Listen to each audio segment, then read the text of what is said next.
Welcome back to our channel NS legal.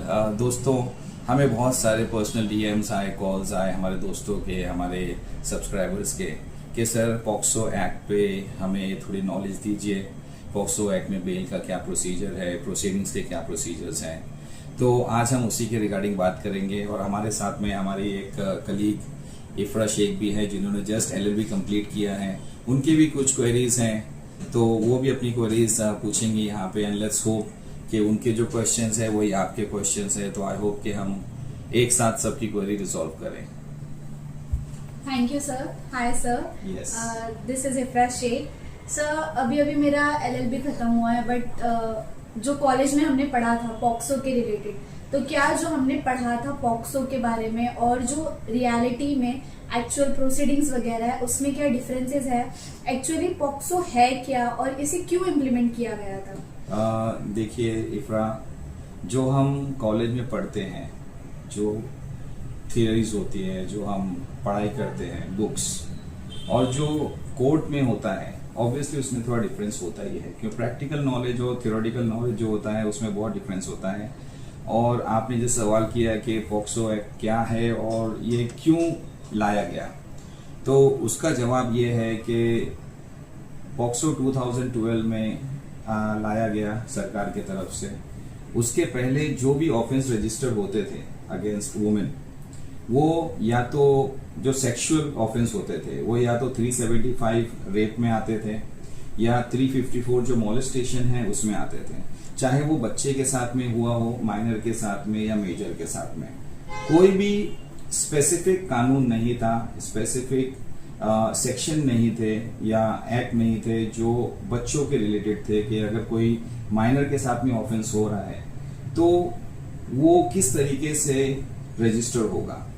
और जो बच्चों के अगेंस्ट में ऑफेंस थे वो दिन ब दिन बढ़ते जा रहे थे। तो सरकार ने 2012 में पॉक्सो को लाया, जो कि कोई भी माइनर जो अंडर द एज ऑफ 18 है उनके अगेंस्ट में अगर सेक्सुअल अब्यूज होता है, सेक्सुअल ऑफेंस होता है, तो वो केस स्पेशल कोर्ट के पास जाएगा और पॉक्सो के अंतर्गत वो केस रजिस्टर होगा। Okay, thank you sir. Sir मेरा दूसरा क्वेश्चन था, सर क्या पॉक्सो के केस में प्रोसीडिंग इन सेंस प्रोसीडिंग किस तरह से होती है पॉक्सो के केस में? देखिए, पहली बात तो ये कि जो पॉक्सो लॉ एक्ट जो बना है वो बच्चों को मद्देनजर रखते हुए बना है। और बच्चे कहीं पे जो ऑफेंस होते हैं, बच्चे बहुत छोटे होते हैं, 7 साल, 8 साल, 10 साल, तो ये बहुत ही सेंसिटिव मैटर होता है। तो इसमें जो कानून बना गया है वो बच्चों को मद्देनजर रखते बना गया है कि जो एनवायरनमेंट, जो भी भले ये कानूनी प्रक्रिया है, बट बच्चों को किसी भी तरह से तकलीफ नहीं होनी चाहिए। तो जो इन्वेस्टिगेशन भी होता है वो भी थोड़ा चाइल्ड फ्रेंडली बनाया गया है। वो बच्चों को जो भी पुलिस ऑफिसर्स क्वेश्चन पूछते हैं वो बहुत प्यार मोहब्बत से घुमा फिरा के क्वेश्चन पूछते हैं।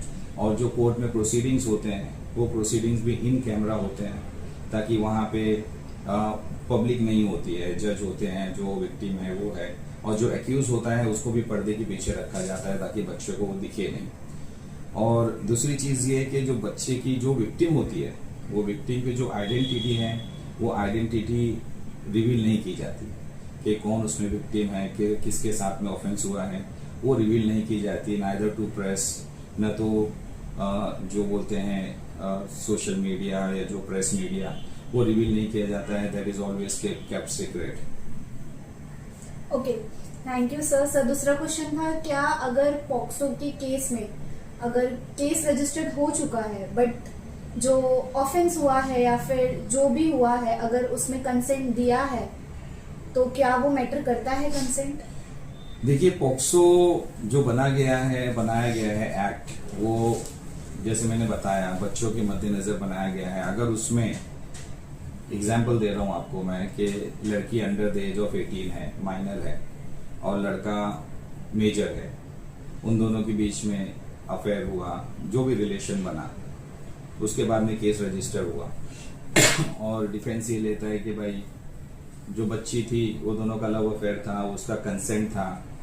मगर पॉक्सो एक्ट में एक माइनर का जो कंसेंट है दैट इज नो कंसेंट, क्योंकि अगर मैं 18 साल के नीचे हूं और भले मैं राजी थी किसी चीज के लिए, बट मेरा जो कंसेंट था वो माना नहीं जाएगा क्योंकि मैं एक माइनर हूँ, तो a minors consent is no consent. Okay, so the next question is, क्या अगर कोई केस है जिसमें दोनों ही माइनर है, तो क्या उस माइनर पर्सन पे भी पॉक्सो ही लगेगा या फिर सिर्फ मेजर पे ही पॉक्सो लगता है?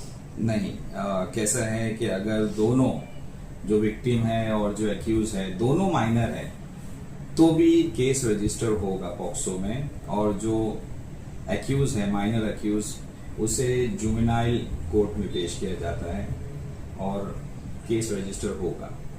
Okay, the next and most important question sir, क्या पॉक्सो के केस में बेल मिलती है या फिर इजीली बेल मिलती है या फिर बेल लेना डिफिकल्ट हो जाता है? देखिए कैसा है, bail is a rule but not necessarily हर केस में आपको बेल मिलेगा।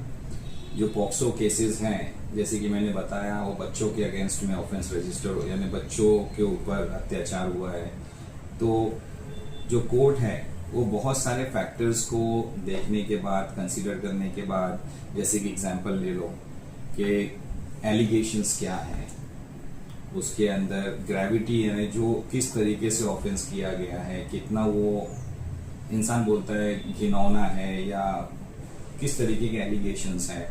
सेकेंडली वो जो एक्यूज है वो बच्चे से कितना रिलेटेड है, और अगर उसे बेल दी जाती है तो क्या पॉसिबिलिटीज है कि वो उस विक्टिम को या उसकी फैमिली को टेम्पर कर सकता है, उनको बरगला सकता है कि जब केस ट्रायल चालू होगा तो एविडेंस को टेम्पर ना कर दे।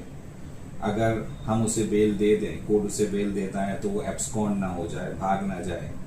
तो बहुत सारी चीज़ों को मद्देनजर रखते हुए कोर्ट डिसाइड करता है कि बेल ग्रांट होनी चाहिए कि नहीं। ऐसा नहीं है कि ग्रांट नहीं होता है, बेल दिया जाता है, बट बहुत सारे फैक्टर्स को मद्देनजर रखते हुए, देखते हुए कोर्ट अपना डिसीजन लेता है। Okay, so last question, can POCSO act B misused?